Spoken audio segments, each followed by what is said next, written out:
Ce matin, comme tous les dimanches, on est heureux de se réunir ensemble dans la voie de la communion fraternelle. On a un culte au seul Dieu véritable et éternel, notre Dieu. Ce matin, comme tous les jours de notre vie, on veut le glorifier, on attendrait de le célébrer, de l'adorer, pour sa personne, pour ce qu'il a accompli, pour l'œuvre de Jésus-Christ à la croix, pour sa vie, pour sa mort, sa résurrection. Bonne raison pour l'adorer et le rendre gloire, pardon. Et c'est pour ça, ce matin, on va être une nouvelle fois reconnaissant envers lui. Alors, ce matin, si on se présente devant Dieu, c'est pas par nos œuvres, ni par nos mérites, mais c'est uniquement par la grâce. Et on va interpréter ce premier chant qui nous dit, c'est par la grâce. Donc voilà, je vous propose qu'on chante, après on priera pour introduire ce culte.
Seigneur, ce matin, nous voulons te remercier pour le moment de culte, Seigneur, pour la communion fraternelle et le fait qu'on puisse venir à l'église t'adorer, Seigneur, avec les frères et sœurs.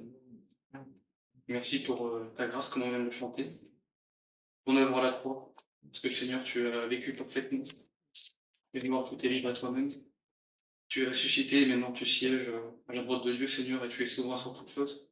Et on veut te remercier, Seigneur, pour ce que tu as fait pour nous, c'est ton mérite rien, et seulement par grâce, Seigneur, tu te présentes devant toi.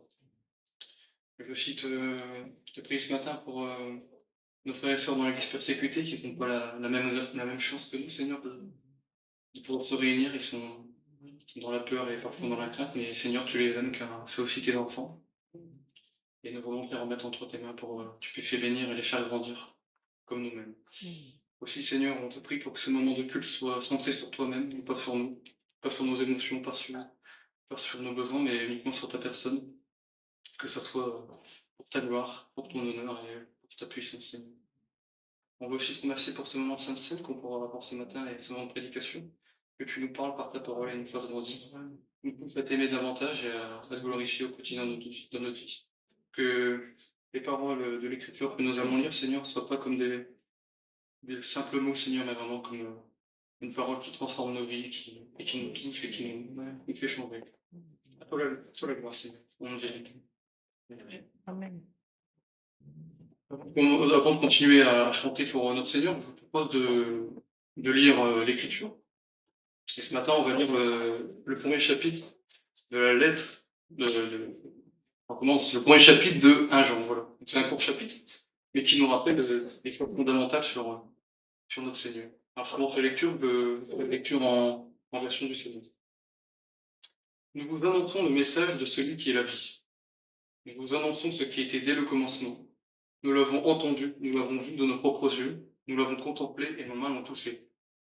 Celui qui est la vie s'est manifesté, nous l'avons vu, nous en parlons en témoin, et nous vous annonçons la vie éternelle qui était auprès du Père et qui s'est manifestée pour nous. Oui, ce que nous avons entendu, vu et entendu, pardon, nous vous l'annonçons à vous aussi, afin que vous aussi vous soyez en communion avec nous. Or, la communion dont nous jouissons est avec le Père et avec son Fils, Jésus-Christ. Si nous vous écrivons ces choses, c'est pour que notre foi soit complète. Voici le message que nous avons entendu de Jésus-Christ, et que nous vous annonçons. Dieu est lumière, et il n'y a aucune trace de ténèbres en lui. Si nous prétendons être en communion avec lui, tout en vivant dans les ténèbres, nous sommes des menteurs, et nous n'agissons pas comme la vérité le dit. Mais si nous vivons dans la lumière, tout comme Dieu lui-même est dans la lumière, alors nous sommes en communion les uns avec les autres. Et parce que Jésus, son Fils, a versé son sang, nous sommes purifiés de tout péché.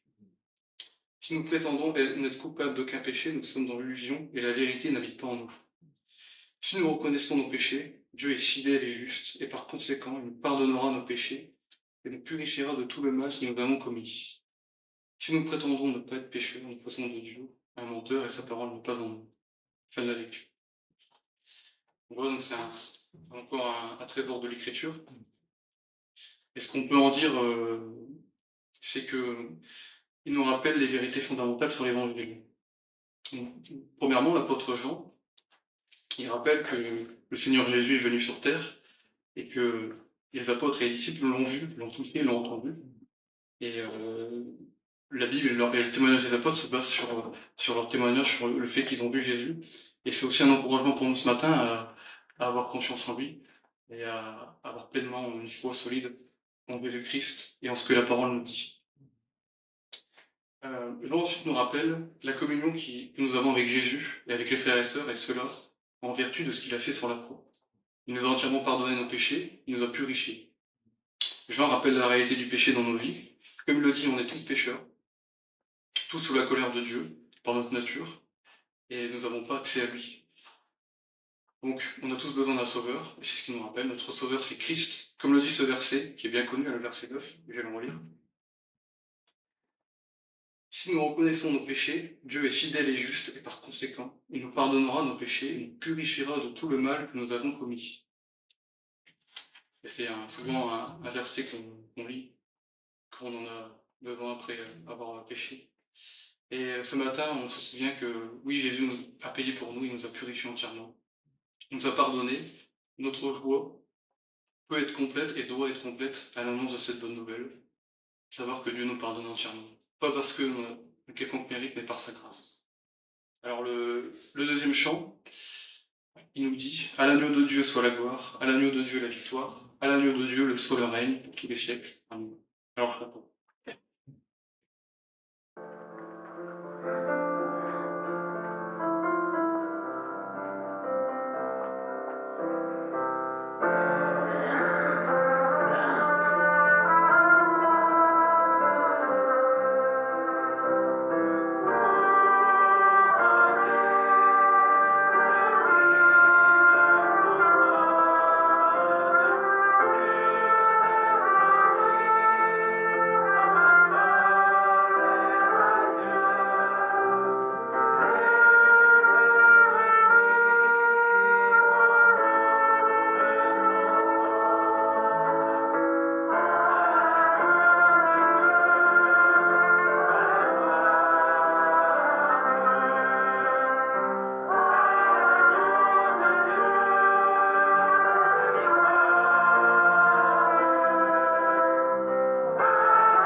Maintenant, je vais vous atteler dans les psaumes.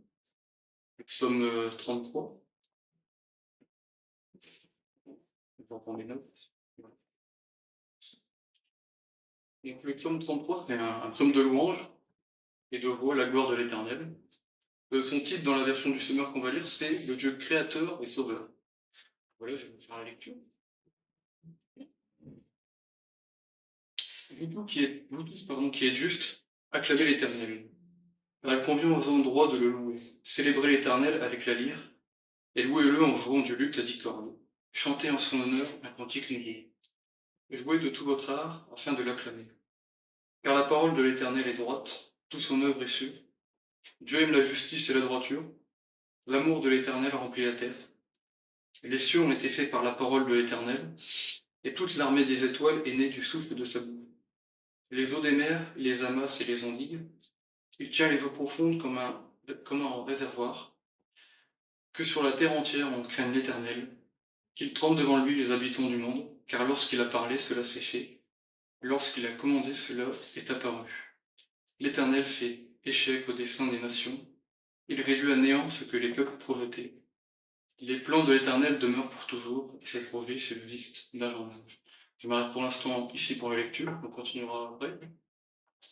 Mais le psalmiste ici nous décrit la grandeur de notre Dieu. Donc sa souveraineté, sa puissance, son pouvoir de créateur qui nous a créé nous-mêmes, qui a créé la terre, l'univers entier. Et cela, ça le pousse à l'adoration et à la louange. Alors nous, ce matin aussi, on est venu ici pour adorer notre Dieu. Et le prochain chant, il parle du mystère de l'incarnation de notre Seigneur Jésus-Christ, pleinement homme et pleinement Dieu. Et ça aussi, ça nous donne envie de le glorifier, de le louer, parce que le Seigneur Jésus, tout fait pour lui. Alors, je vous propose d'interpréter ce chant au mystère infini.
On va continuer la lecture du psaume 33. On reprend la lecture au verset 12. Heureux le peuple dont l'Éternel est Dieu. Oui, le peuple qu'il s'est choisi pour patrimoine. Du haut du ciel, l'Éternel regarde la terre, il voit tous les humains. De son trône, il observe tous les habitants de la terre. Il a formé leur cœur à tous et il reste attentif à chacun de leurs actes. Le roi n'est pas sauvé par une armée nombreuse, le guerrier n'est pas délivré par une grande force. Pour avoir la victoire, le secours du cheval est illusoire. Et toute sa vigueur ne suffit pas pour triompher. Mais l'Éternel prend soin de tous ceux qui le craignent, comptant sur son amour, pour les délivrer de la mort et préserver leur vie au jour de la famine. Oui, nous comptons sur l'Éternel, il est notre secours et notre bouclier. Notre cœur trouve en lui sa voix et notre confiance. Nous la plaçons dans le Dieu saint. Accorde-nous ta grâce, l'Éternel, car nous comptons sur toi. Amen. Donc, dans cette seconde partie mon découpage de cette psaume, le psalmiste nous rappelle que Dieu est notre créateur, bien sûr. Il nous connaît parfaitement. Il regarde le haut des cieux et nous voit. Mais il est aussi notre sauveur. Et comme il nous le rappelle aussi ce psaume, il nous sauve parfaitement. C'est ce qu'a fait Christ à la croix. On est parfaitement sauvés. Son sacrifice a été efficace. Et avant d'entamer le prochain chant qui se fait devant le trône, je propose de relire ces deux derniers versets. Donc c'est notre cœur se trouve en lui, sa voix, et notre confiance nous la plaçons dans le Dieu saint. Accorde-nous ta grâce, ô Éternel, car nous comptons sur toi. Et ce matin, on peut aussi proclamer ces paroles de louange et d'adoration avec le psalmiste. Car notre joie est dans le Seigneur seul, et pas dans ce que le monde nous propose. Alors je vous propose de chanter devant le trône, qui nous dit: devant le trône du Très-Haut, mon défenseur sera plaidé. Cet avocat s'appelle Amour, il intercède pour moi toujours. Mon nom est gravé sur ses mains, mon nom est inscrit sur son cœur. Il défend ma cause au ciel, nul ne pourra me condamner. Voilà. Chantons.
Chant qu'on peut chanter la gloire de Dieu.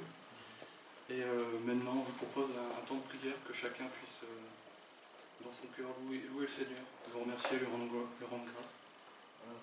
Et intercéder s'il faut, mais vraiment le remercier pour ce moment de culte et qu'on fasse ça d'un cœur sincère pour ça.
On arrive au temps de Sainte Seine. Est-ce qu'il y a des enfants avant ça? Il y en a 3. Voilà. On va sortir les enfants et je vais prier pour ce moment de Sainte Seine, après je vais laisser la parole à Rémi. Voilà. Seigneur Dieu, nous voulons te remercier pour ce moment de Sainte Seine que nous pouvons avoir, qu'on peut souvenir de ton œuvre à la croix, Seigneur. Prends vraiment ce temps pour penser à tout ce que tu as fait pour nous, pour te rendre gloire, te remercier. Et vraiment, Seigneur, être dans un esprit reconnaissant, un esprit, Seigneur, aussi de service et d'adoration. Parce que, Seigneur, tu as tout fait pour nous. Tu t'es livré à la croix, tu es ressuscité, Seigneur, et tu es régné. Merci parce que tu nous as donné ta justice et tu as pris nos péchés, Seigneur, pour l'éternité. C'est un objet de gloire pour toi. À toi soit la gloire. Merci pour ce moment de sainteté. Au nom de Jésus. Amen. Voilà. Laissez la parole à Amen.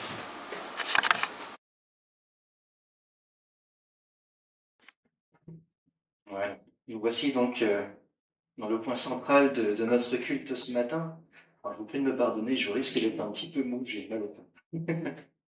Mais bon, place à l'écriture. Je vous propose de tourner donc au niveau du 4e chant du serviteur, Ésaïe 53, qui démarre d'abord dans Ésaïe 52 au verset 13, pour débuter ce temps de scène. Voici mon serviteur, agira en toute sagesse, il sera haut placé, très élevé, grandement exalté. Beaucoup ont été horrifiés tellement son visage était défiguré, et tant son apparence n'avait plus rien d'humain. Car il accomplira le rite de l'aspersion pour des peuples nombreux.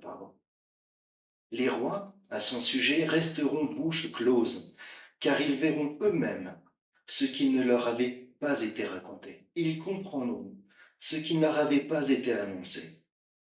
Qui a cru à notre message? À qui a été révélée l'intervention de l'Éternel? Il a grandi tout droit comme une jeune pousse, ou comme une racine sortant d'un sol aride. Il n'avait ni prestance, ni beauté pour retenir notre attention, ni rien dans son aspect qui pût nous attirer. Il était méprisé, abandonné des hommes, un homme de douleur, habitué à la souffrance. Oui, il était semblable à ceux devant lesquels on détourne les yeux. Il était méprisé, et nous n'avons fait aucun cas de lui. Nous n'avons fait de lui aucun cas. Pourtant, en vérité, c'est de nos maladies qu'il s'est chargé, et ce sont nos souffrances qu'il a prises sur lui. Alors que nous pensions que Dieu l'avait puni, frappé et humilié, mais c'est pour nos péchés qu'il a été percé. C'est pour nos fautes qu'il a été brisé. Le châtiment qui nous donne la paix est retombé sur lui. Et c'est par ses blessures que nous sommes guéris. Nous étions tous errants, pareils à des brebis. Chacun de nous allait par son propre chemin. L'Éternel a fait retomber sur lui les fautes de nous tous. Il était maltraité, il s'est humilié. Il n'a pas dit un mot. Semblable à un agneau mené à l'abattoir, tout comme la brebis muette devant ceux qui l'attendent. Il n'a pas dit un mot. Après un jugement et avec violence, il a été arraché à la vie. Et qui, parmi les gens de sa génération, s'est soucié de son sort lorsqu'on l'a retranché du pays des vivants? Il a été frappé à mort à cause des péchés que mon peuple a commis. On a mis son tombeau avec celui des criminels et son sépulcre avec celui des riches. Alors qu'il n'avait pas commis d'acte de violence et que jamais ses lèvres n'avaient produit la tromperie. Mais il a plu à Dieu de le briser par la souffrance, bien que toi, Dieu, tu aies livré sa vie en sacrifice de réparation. Il verra une descendance, il vivra de longs jours, et il accomplira avec succès ce que désire l'Éternel, car après avoir tant souffert, il verra la lumière, et il sera comblé. Beaucoup de gens le connaîtront, et pour cela mon serviteur, le juste, leur accordera le statut de juste, et se chargera de leurs fautes. Voilà pourquoi je lui donnerai une part avec ces gens nombreux. Et il partagera le butin avec la multitude, car il s'est dépouillé lui-même jusqu'à la mort, et s'est laissé compter parmi les malfaiteurs, car il a pris sur lui les fautes d'un grand nombre. Il a intercédé en faveur des coupables. Jusqu'ici, la lecture. Cette prophétie qui avait été donnée et confiée au prophète Ésaïe, ce que nous lisons dans ce texte, principalement, c'est pas vraiment pour plaindre ce pauvre Jésus. Hein. C'est pas pour le plaindre, pas de s'en émouvoir, de s'apitoyer sur son sort. La tentation, elle en est grande, hein, si on prend en compte son histoire sur terre.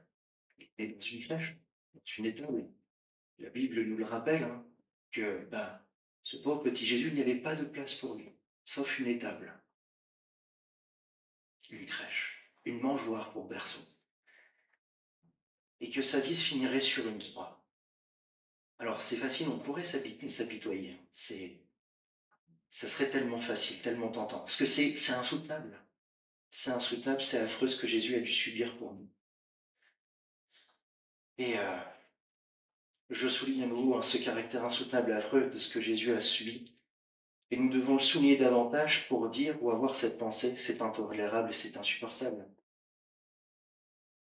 Mais ce n'est pas dans ce but que le texte a été écrit. Et je voudrais vous présenter 2 raisons que j'ai surlignées pour ma part dans ce texte. C'est que Dieu envoie son Fils comme humble serviteur, qui va donner sa vie, il va souffrir. Et cependant, ne croyez pas ou ne songez pas qu'il va souffrir justement parce qu'il est rejeté de Dieu ou parce qu'il est condamné par Dieu, à cause de ses fautes ou de ce qui est répréhensible selon Dieu. Non, comme il nous l'est dit au verset 2 du chapitre 53, il n'avait déjà ni prestance ni beauté pour retenir notre attention, ni rien dans son aspect qui peut nous attirer. Il n'avait rien fait également de répréhensible. Il était déclaré juste. Il n'avait rien à voir avec un super-héros des temps modernes, avec des effets spéciaux au cinéma spectaculaires ou autres, un super beau costume pour le reconnaître.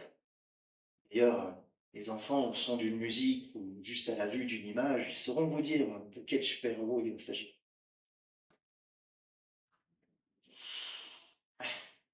L'enfant saura vous dire de qui il s'agit.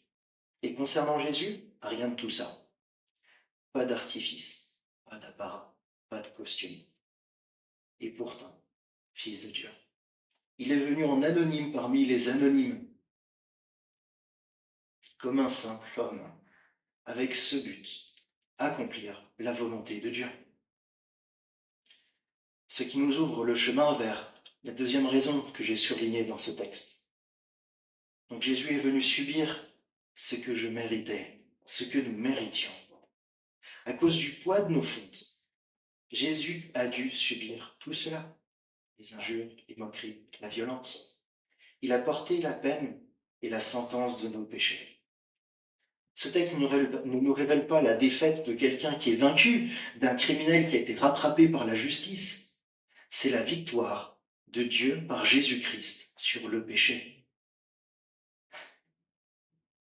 Ceux qui me connaissent savent que je tiens en grande estime ce passage de Jean 3, où Jésus explique à Nicodème que comme le serpent de bronze a été élevé dans le désert, le Fils de l'homme devra être élevé également. Et ce qu'on élève, c'est pas ce qui est moche, c'est la victoire. Et cette victoire lui permet donc 2 choses, comme nous le rappelle le texte d'Ésaïe 53. La première chose, c'est la gloire et un peuple nombreux. Parce qu'il a accepté de subir l'humiliation et la souffrance, d'être compté parmi les criminels, les malfaiteurs, d'être puni à notre place. La gloire, les honneurs, une part parmi les meilleurs et les plus beaux, lui a été donnée. Le butin du vainqueur lui a été accordé par Dieu lui-même, par son triomphe, et un peuple nombreux. Le peuple de ceux qui reconnaissent en lui leur sauveur. Ainsi, ce texte veut nous attirer en ce sens ce matin, et à nouveau avec tout ce qu'on a dit, ce qui a été chanté et autres, de bien reconnaître que Jésus a subi ma juste sanction, et de reconnaître de plus en lui notre sauveur, notre bienfaiteur. Comment ne pas être reconnaissant et de dire simplement merci. Merci parce que je n'ai pas à vivre tout ce que tu as subi pour moi. Merci parce que tu as bu la coupe de la colère de Dieu à mon égard et que tu m'as délivré de mes maladies, de mes souffrances. Référence au verset 4. Mais aussi de mes fautes et de mon péché. Parce que tu as été jusqu'au bout. Parce que tu ne t'es pas détourné. Tu n'as pas abandonné. Tu as été jusqu'au bout, sans dire un mot. Comme par 2 fois, le texte nous le dit dans le verset 7. alors que tu avais plus que tous les droits pour nier ta culpabilité et de dire que tu n'avais rien à voir avec tout ça. Alors que, rappelons-le, hein, lorsqu'il se fait arrêter et que Pierre intervient, Jésus dit, si je voulais que ceci cesse, je ferai intervenir des légions d'anges. Alors que tu avais tous les droits de pouvoir nier ta culpabilité. Et rappelons également cette prière dans le jardin de Gethsémane, en Luc 22, verset 42, qui nous dit « Ô Père, si tu le veux, écarte de moi cette coupe. Toutefois, que ta volonté soit faite et non la mienne. » S'il y avait une autre solution, déploie-la. Mais dans tous les cas, ta volonté prie. La Bible nous dit également que Jésus a bu donc la coupe de la colère de Dieu jusqu'à la lie, c'est-à-dire jusqu'à la dernière goutte, jusqu'au fond, tout inclus, même les impuretés. Et cela par amour pour nous, par amour pour moi. J'aimerais que ce matin, nous regardions davantage encore à ce Sauveur, avec reconnaissance. Tu m'as délivré de toutes mes souffrances, de toutes ces souffrances. Et tu me réserves le bonheur, la gloire. C'est pour que nous soyons délivrés de tout cela que Jésus a accepté de s'humilier, de souffrir. Que nos cœurs reconnaissants ce matin puissent s'exprimer, lui dire à nouveau merci. Pas en s'apitoyant, bien entendu, mais en reconnaissant sa victoire, sa gloire, la gloire du Sauveur en croix. Celui qui est vivant éternellement et qui viendra nous chercher pour entrer dans la gloire qu'il a acquise, mais à quel prix?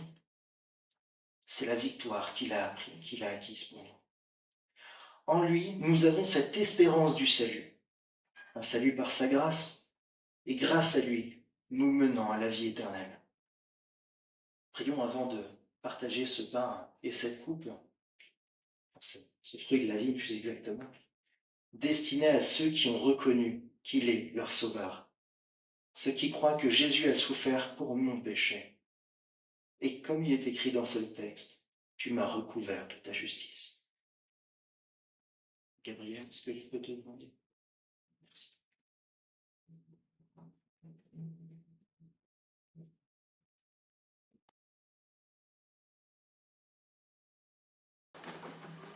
Bonjour à chacun. Sur le programme, il est indiqué que c'est Marc qui va apporter la prédication ce matin, mais Marc est en vacances et je suis la roue de secours. La prédication d'aujourd'hui, je l'ai appelée élément de prière.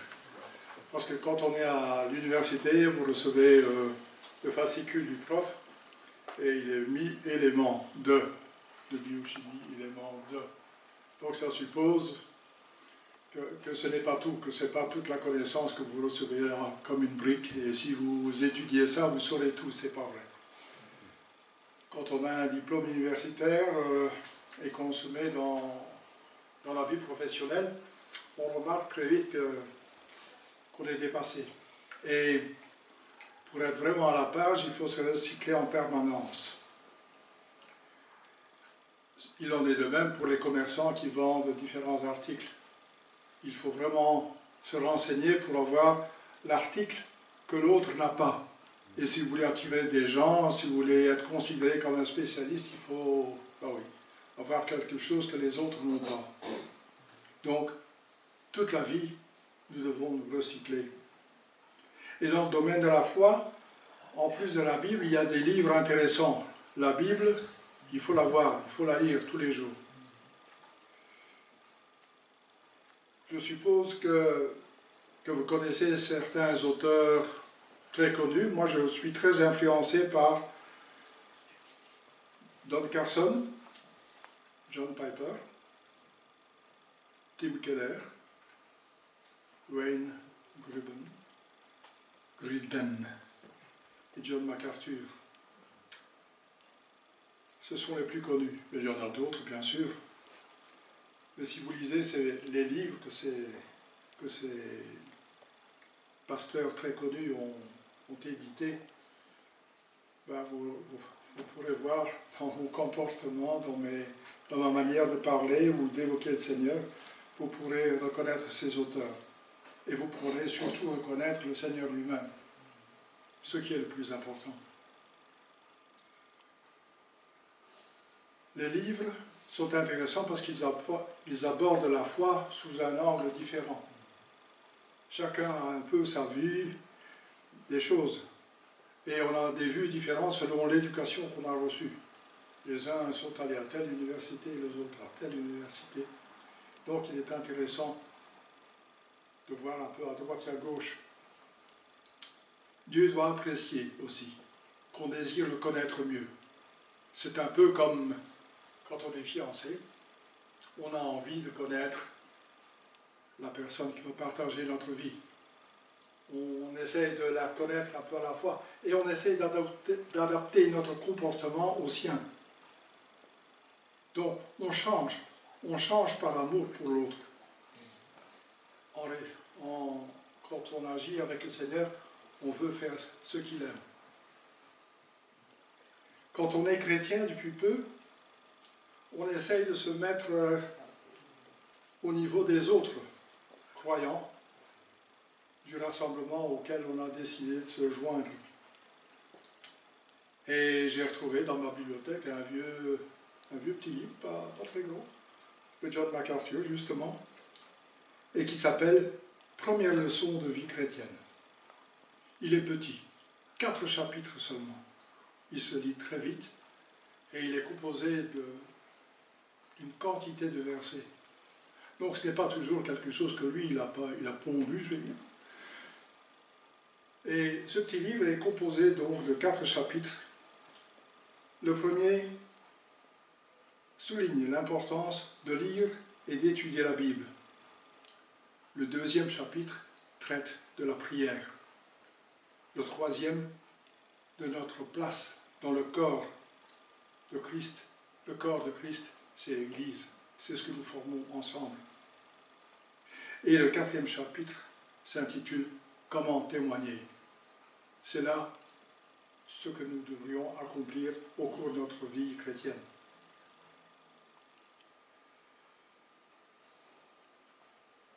Nous prions tous. Écouter les prières des autres chrétiens est profitable. Quand on vient au culte le dimanche, il ne faut pas s'enfermer dans sa bulle, il faut écouter ce qu'un frère ou une sœur prie. Il faut s'en inspirer dans notre vie de prière. Je ne dis pas qu'il faut accomplir exactement, utiliser les mêmes mots. Donc, on doit prier, on doit exprimer, on doit faire sortir de notre cœur ce que nous ressentons pour le Seigneur. Il faut donc s'inspirer des autres, mais sans plagier. Et quand on prie, on a une grande responsabilité, bien sûr, parce qu'on s'adresse au Dieu suprême, au Dieu créateur, au Dieu qui a tout mis en place. On l'a évoqué ce matin. Moi, je suis scientifique, mais je reconnais la main de Dieu derrière tout ce qui nous entoure. J'essaie de me souvenir d'un pasteur d'origine soviétique, un spécialiste de l'énergie nucléaire, oui, Tarasenko. Tarasenko a un jour visité l'Académie des sciences à Moscou, et là-bas, les scientifiques communistes avouent aussi, quand ils sont en petit comité, je veux dire, quand ils peuvent discuter que tout ce qui nous entoure a été créé, parce qu'on ne peut pas l'expliquer autrement. Vous êtes déjà tous experts de la prière. Nous prions tous. Je me souviens qu'enfant, je priais une prière tout simple. Dieu bénisse ce repas. Amen. Oh, c'est le minimum vital, je vais dire. Il y a quelques années, on a eu la visite d'un Écossais connu, Ian Newberry, qui chaque année allait visiter sa grand-mère en Écosse, et il a vu la manière d'être de sa grand-mère. Il l'aimait beaucoup. Et quand on aime quelqu'un, on essaye de l'imiter. et il a vu que sa grand-mère priait souvent, à genoux. Et ça l'a fortement influencé.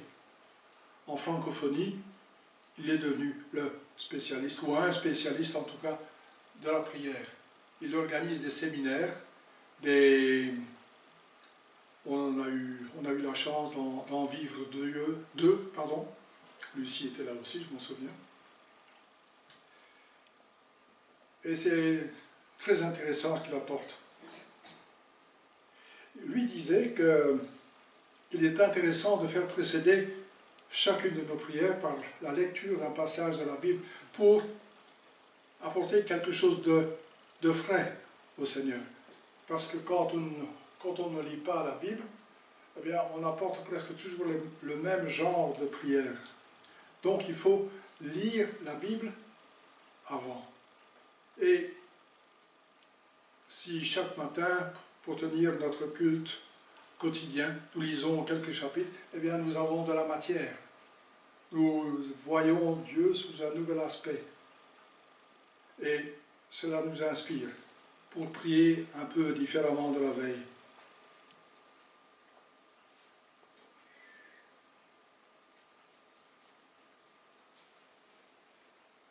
Donc, lire la Bible, comme nous avons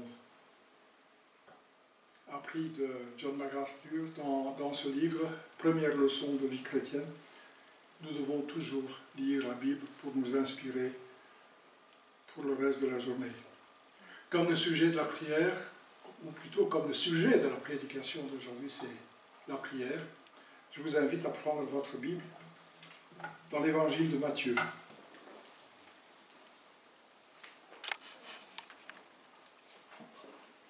Au chapitre 6.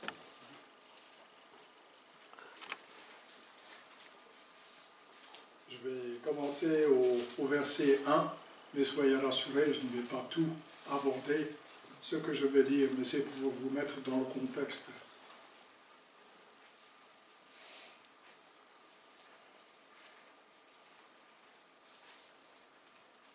Donc Matthieu, chapitre 6, verset 1.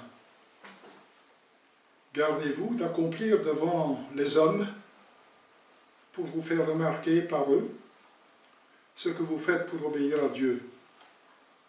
Sinon, vous n'aurez pas de récompense de votre Père céleste. Ainsi, lorsque tu donnes quelque chose aux pauvres, ne le claironne pas partout. Ce sont les hypocrites qui agissent ainsi dans les synagogues et dans les rues, pour que les gens chantent leurs louanges. Vraiment, je vous l'assure, leur récompense, ils l'ont d'ores et déjà reçue. Mais toi, quand tu donnes quelque chose aux pauvres, que ta main gauche ne sache pas ce que fait ta main droite, que ton aumône se fasse ainsi, en secret. Et ton Père, qui voit dans le secret, te le rendra. Quand vous priez, n'imitez pas les hypocrites qui aiment à faire leur prière debout, dans les synagogues et à l'angle des rues. Ils tiennent à être remarqués par tout le monde. Vraiment, je vous l'assure, leur récompense, ils l'ont d'ores et déjà reçue. Et maintenant, des prédications que je vais aborder, enfin des versets que je vais aborder.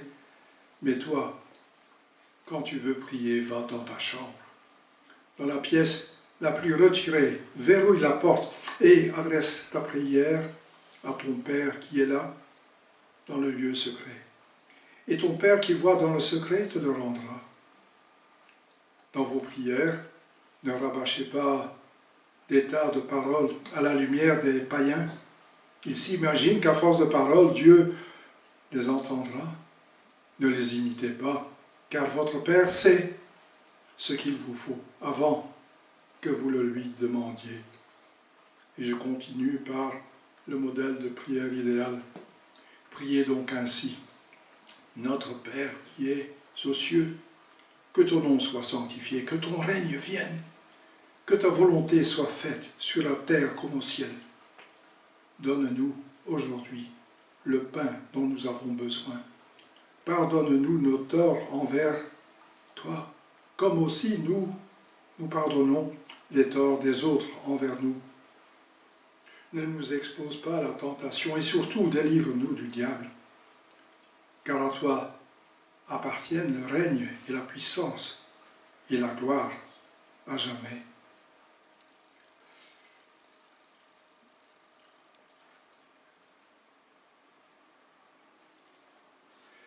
Je vais aborder tout de suite des versets qui vont nous intéresser, comme ça vous pouvez déposer votre Bible. Donc c'est au chapitre 7, verset 7.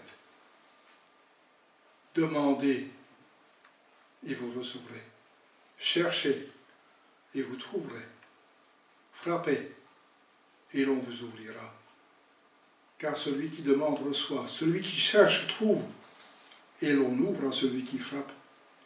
Qui de vous donnera un caillou à son fils quand celui-ci lui demande du pain?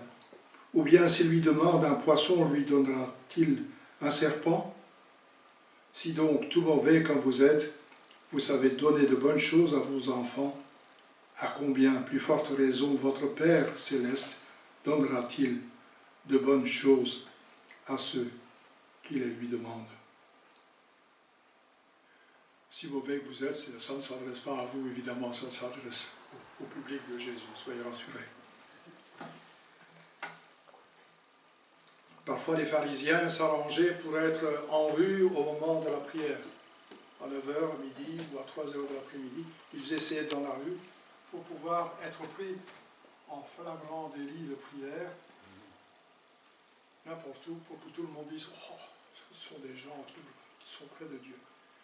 Justement, Dieu, et plutôt ici, Jésus, dans les versets que nous avons lus, déconseille de prier en public. Ici, ce que j'aborde aujourd'hui, c'est en fait la prière privée, la prière que chacun peut faire chez soi. Donc, il faut s'isoler pour prier. Le mieux, c'est de le faire à la maison, dans la pièce la moins fréquentée. Dans un débat, je dirais que c'est bien. Ben, c'est un peu triste, je trouve. Il faut refermer la porte derrière soi. Pourquoi refermer la porte? Ben, c'est pour ne pas attirer l'attention et aussi pour pouvoir faire bouger nos lèvres. Car prier, ça sous-entend qu'on le fasse silencieusement, mais en tout cas ne le faites pas dans votre tête parce que il y a des auteurs qui rapportent quand on prie en silence, parfois on pense à des tas d'autres choses. On pense que notre épouse a dit qu'il faut aller chez le boucher à 11h et qu'il faut peut-être aller chercher l'enfant à l'école à midi. Donc il y a des choses qui nous passent par la tête. Et quand j'étais dans l'église où j'allais avant, c'était à Menin, donc dans le nord d'Aluin, pour français, c'est pour vous situer. Ben, la réunion de prière, ça se faisait à genoux, sur un coussin. Et je peux dire que c'était une position idéale. C'était inconfortable. De temps en temps, on secouait une des deux jambes et puis on reprenait appui. Ça nous donnait l'avantage de rester éveillé parce que la position était inconfortable. Puis j'ai fréquenté une église ici, tout près de la frontière. Je ne vais pas dire où parce que sinon vous allez leur dire. Un frère disait oui, allons à genoux, et tout le monde restait assis, donc je ne comprenais pas très bien parce que je venais d'un rassemblement où on se mettait à genoux.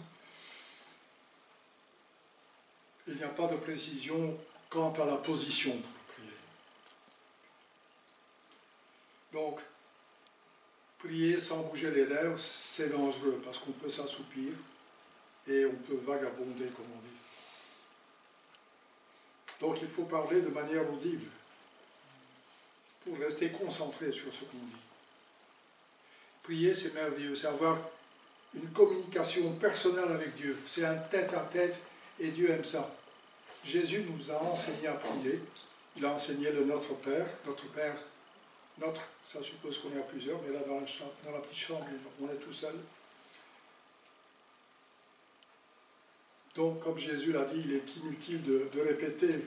Parfois, on entend des catholiques dire « Oui, j'ai j'ai prononcé 15 fois le Notre Père, ben, ça ne change rien. Notre Père nous a créés avec 2 oreilles. Lui, il est l'ingénieur qui a mis l'oreille au point. Et il suffit de se dire les choses une fois, le Seigneur, il a compris. Il sait même à l'avance ce que nous allons demander. D'après le verset 8 que nous avons lu au chapitre 6, Dieu sait très bien ce que nous voulons et ce dont nous avons besoin, avant même que nous le lui demandions. Il apprécie qu'on veuille faire de lui notre partenaire, notre associé. Il est content qu'on soit mis, qu'on prenne une place dans notre vie.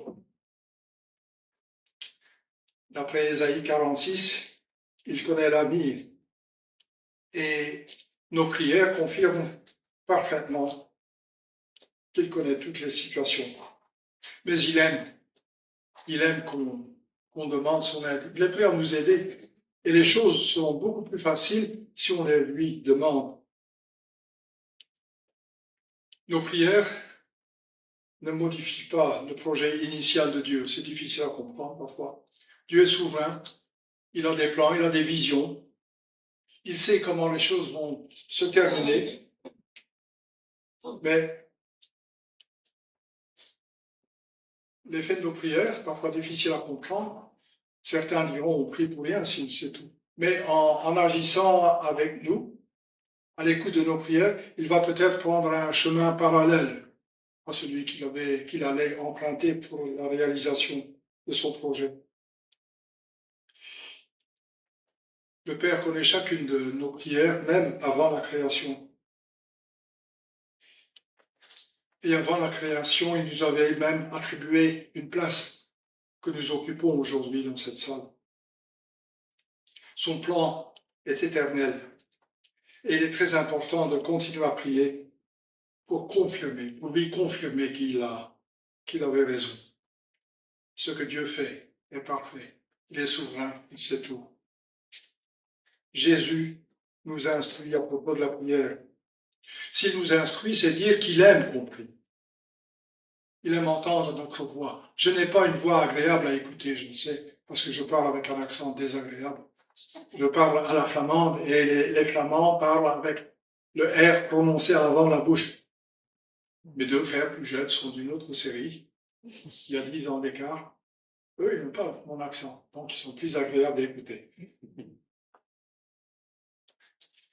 Mais Dieu aime quand même entendre ma voix. Je sais qu'il m'écoute malgré tout. Donc Dieu aime nous entendre. Il nous écoute et il exauce. Il confirme ainsi notre communion avec lui. Notre communion, avoir communion avec quelqu'un, c'est penser de la même manière. Et si nous lisons la Bible, un petit peu à la fois, avec un S, nous allons apprendre à réfléchir et à agir comme Dieu veut que nous agissions. On a une vie beaucoup plus simple si on accorde notre vie à ce que nous apprenons dans la Bible. Jacques 5, verset 16, à la fin dit, « Quand un juste prie, sa prière a une grande efficacité. » La prière a donc sa raison d'être. Nous voulons exprimer à Dieu par notre prière notre confiance en lui. Nous savons qu'il tient tout en main, mais nous savons que nous pouvons prier avec foi, avec confiance et selon sa volonté. Il serait idéal dans l'organisation de nos journées de prévoir à l'avance une heure absolue que nous allons respecter. Dans mon métier, je devais respecter à la lettre mon agenda. Des personnes qui devaient attendre 5 minutes me considéraient comme... mais dans mon métier, il y a des imprévus. Et j'ai appris à ne pas travailler vite, parce que quand on travaille vite, on bâcle souvent. Donc il faut prendre le temps de faire certaines choses. Et quand vous ne savez pas faire quelque chose, vous le remettez à plus tard, mais en tout cas, vous le faites. Prier en se réservant une heure dans la journée, ça ne va pas. Parce qu'il y a toujours quelque chose à faire. Si nous avons la mauvaise habitude de lire nos mails sur notre tablette ou notre téléphone ou, oui, ou sur l'ordinateur, eh bien, moi je vous conseille, et je me conseille en moi, de le faire qu'une ou deux fois pendant un temps très court dans la journée, parce que sinon vous êtes occupé à lire vos messages, et avec un clic, vous arrivez sur le web, vous pouvez consulter tout ce que vous voulez, et vous êtes parti pendant des heures si vous voulez. Donc, mettez à l'écart vos tablettes, votre ordinateur quand vous priez. C'est pour ça que l'idéal, c'est de laisser l'ordinateur sur la table et de se mettre à genoux. On peut fermer les yeux, on peut les ouvrir. J'ai remarqué que notre pasteur prie les yeux ouverts, c'est sa manière. Comme ça, il reste éveillé aussi, mais quand on prie droit et qu'on ne fait pas attention, ben, on risque de tomber. Ça, c'est déjà vu. Prier, c'est voir le Seigneur. Car les aveugles, ils sont chrétiens dans leur prière, ils s'adressent au Père et dans leur esprit, ils voient le Seigneur devant eux. Donc il faut s'accrocher au Seigneur, il faut vraiment prier avec attention et de ne pas être détourné de la prière. Les auteurs conseillent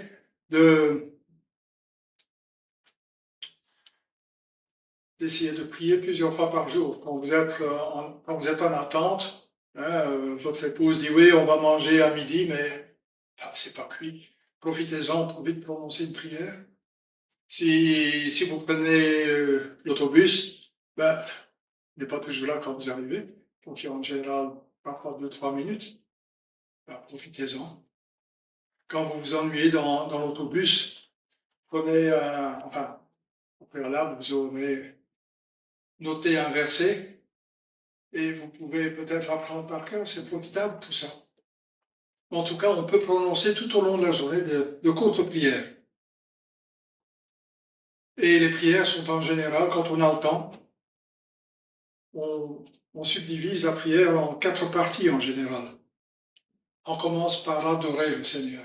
C'est un privilège de pouvoir venir dans sa présence. C'est un privilège qu'il nous écoute parce qu'il a déjà beaucoup à faire. Parce que nous sommes plus d'1 milliard de chrétiens et il doit écouter tout le monde. C'est pas évident. Il faut le respecter également. C'est un privilège qu'il nous écoute. On reconnaît sa souveraineté, sa toute-puissance, sa gloire, son amour pour nous, et le remercier de l'avoir intégré dans sa famille. Nous sommes des enfants de Dieu par la foi en Jésus et en son sacrifice. En deuxième partie, nous voulons nous humilier. Et comme nous avons chanté ce matin, oui, ça nous arrive plus souvent qu'on le voudrait, qu'on est un peu trop sec, un peu trop agressif avec les gens qui nous entourent. Ça m'arrive. Je pense toujours que les autres pensent en même temps que moi à certaines choses. C'est pas bien. Veuillez m'excuser, je ne suis pas parlé. Et j'ai besoin de demander au Seigneur de me pardonner pour mes écarts. Et une fois qu'on a demandé, on s'est humilié devant Dieu et qu'on a demandé pardon pour ce qu'on a fait, on se repent donc à la fin. La troisième partie des prières, c'est de remercier pour ce qu'il a fait. Parfois, nous sommes exaucés et nous oublions de demander, nous trouvons ça normal que Dieu agit comme ça. Je ne veux pas dire automatiquement, mais on doit le remercier quand même. On rend grâce, comme on dit. Et en quatrième, enfin, on peut déverser ce que nous avons sur le cœur. Et on lui adresse les prières au nom de Jésus, qui plaide notre cause auprès de lui. On l'a chanté aussi ce matin. Et nous voulons non seulement lui dire que nous prions au nom de Jésus, mais nous voulons lui dire que nous prions pour que sa volonté se réalise. Ce n'est pas notre volonté que nous voulons imposer au Seigneur ou demander. Et quand nous disons « je prie au nom de Jésus », ce n'est pas Ce ne sont pas quelques mots magiques qui permettent d'aboutir, de faire aboutir ou de recevoir un exaucement. Donc, il faut lui dire que nous voulons rester dans sa volonté. Ce qui me... Ah oui, tu ne tueras pas, je suis. Donc, c'est en fait par la grâce du Seigneur que nous pouvons nous approcher de lui. Jésus fait toute la joie du Père, car il est son Fils bien-aimé. Au baptême de Jésus, le Père ouvre le ciel et dit, celui-ci est mon Fils bien-aimé. Il n'a pas dit ça à Jésus, il a dit ça aux gens qui étaient autour, pour que nous soyons témoins de qui est Jésus. Nous sommes un avec Jésus depuis que nous lui avons avoué être pécheurs et avoir constamment besoin de son sacrifice expiatoire.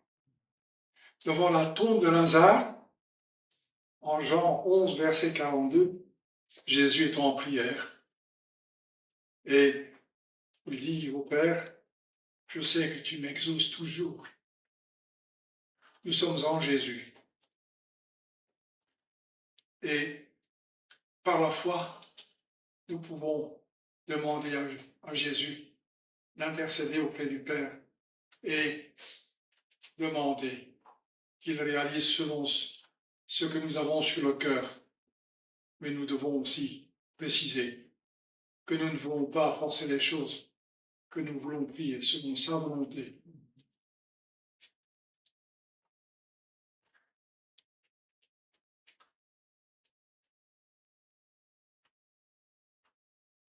J'ai inversé certaines choses.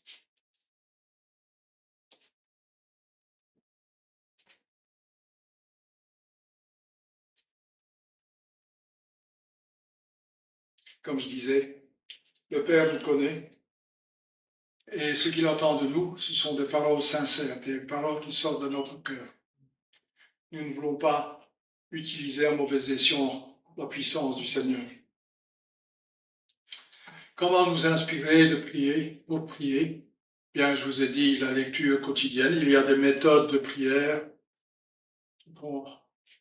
qui sont basées sur la lecture de la Bible. Je l'ai dit. Il est possible de lire la Bible en un an, 4 chapitres par jour. C'est une manière d'avoir de la matière pour modifier nos prières de la veille. Il y a possibilité de lire les psaumes. Les psaumes sont souvent utilisés, car les psaumes expriment l'état d'âme de croyants qui ont pris le temps de prier, de méditer et de comprendre Dieu. Dieu est là quand nous sommes joyeux, Dieu est là quand nous sommes tristes, parce que les choses ne se réalisent pas toujours comme nous le voudrions.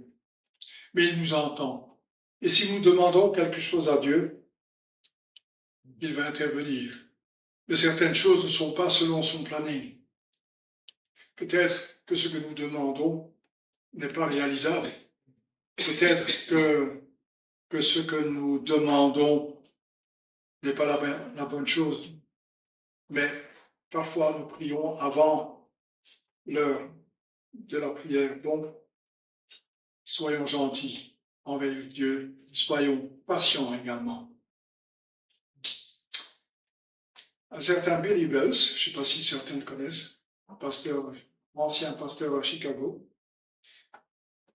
il a dit que pour éviter de s'endormir quand on prie, il serait bon de prendre un bloc-notes ou un agenda, comme les bouchers ont. Je ne sais pas si vous avez déjà vu ça, donc tel client, tel nom, à la date convenue, il note ce qu'il a besoin, un rôti de 800 grammes ou la viande hachée autant, un mélange de viande de veau et de porc, enfin bref.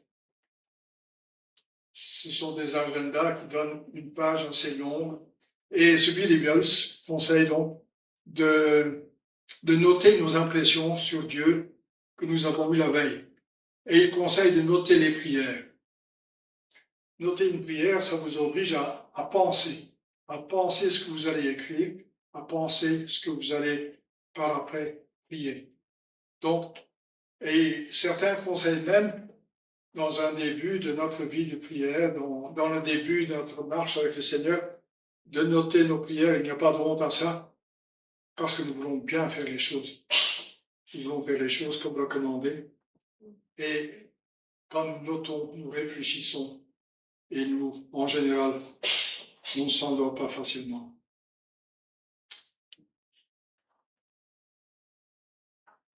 Donc, le sujet de la prière d'aujourd'hui était la prière individuelle. On viendra certainement à une autre occasion sur le Notre Père, parce qu'il faut éviter d'être trop long. Il faut garder l'attention sur les quelques éléments de prière que j'ai prononcés aujourd'hui. Je pense que Paul aura le privilège de parler de la prière la semaine prochaine également. Non. L'avantage d'avoir des personnes qui prient à part pour... Enfin bref, je ne vais pas trop en dire. Chapitre 6. Oui, ben, disons dans la nomination des diacres pour permettre aux... Ah oui, oui.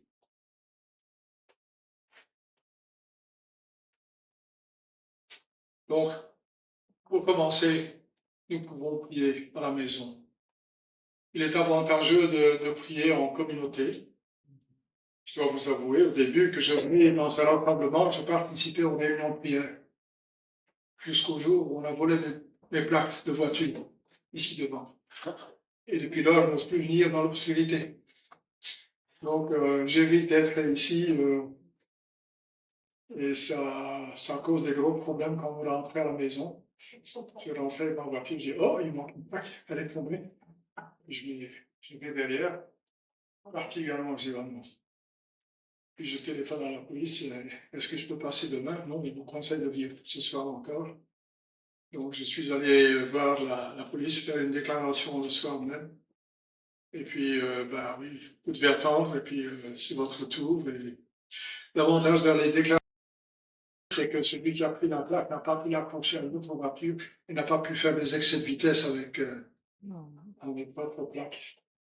Donc c'est mieux de faire la déclaration le plus vite possible. Enfin bref, pour vous dire que même ici devant, c'est dangereux de mettre sa voiture. Peut-être qu'en mettant un ictus sur sa voiture, ça attire l'attention. Si vous avez quelqu'un qui passe ici fréquemment, lors des réunions, c'est plus ou moins combien de temps ça dure. Et il sait plus ou moins quand on va sortir, donc il peut dévisser à l'aise votre plaque d'immatriculation. Et vous, Français, vous avez une chance formidable. Parce que la plaque de votre voiture est rivetée. Chez nous, en Belgique, elle est vissée. Enfin, je ferme ma parenthèse pour dire que je ne suis pas un chrétien parfait.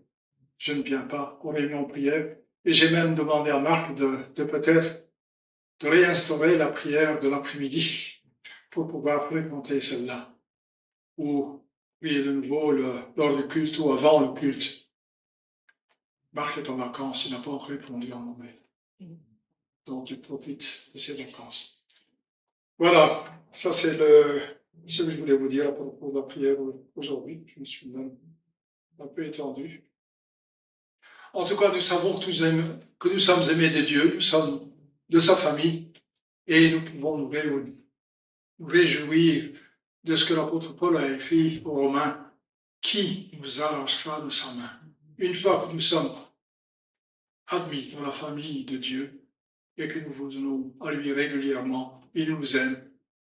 Nous avons une vie de prière, il exauce nos prières. Juste là. Il y a encore beaucoup de choses à dire. J'en sais pas plus que vous.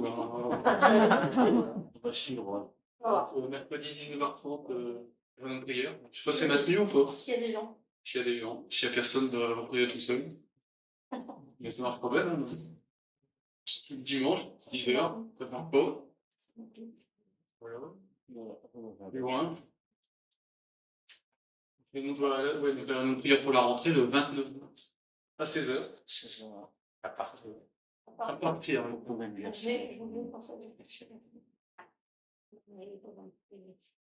Bon, c'est l'été, il n'y a pas grand-chose. Tout va bien. Est-ce qu'il y a des prières, des nouvelles, des... Non. Si, on peut quand même prier pour conclure ce culte. Donc je vais remettre. Je sais pas. Est-ce que Alex, tu veux prier Oui, ok.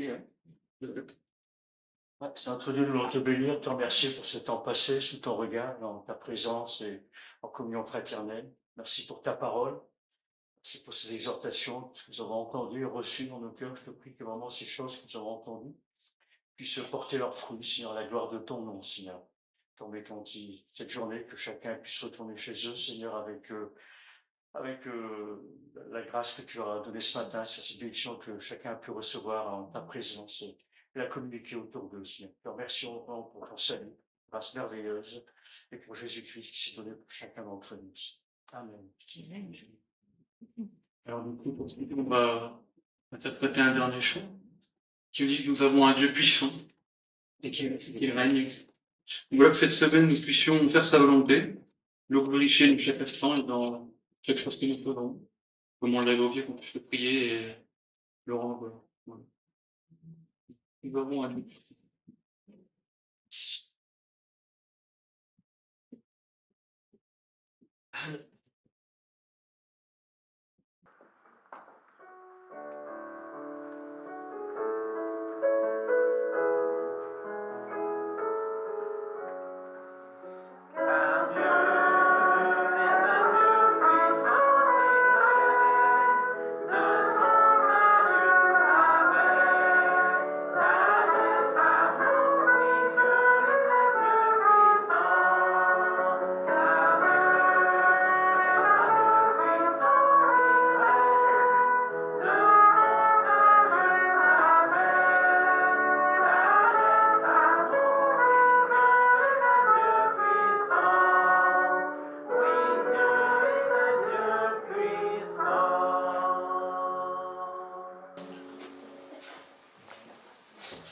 Bon dimanche à tous et que le Seigneur vous bénisse.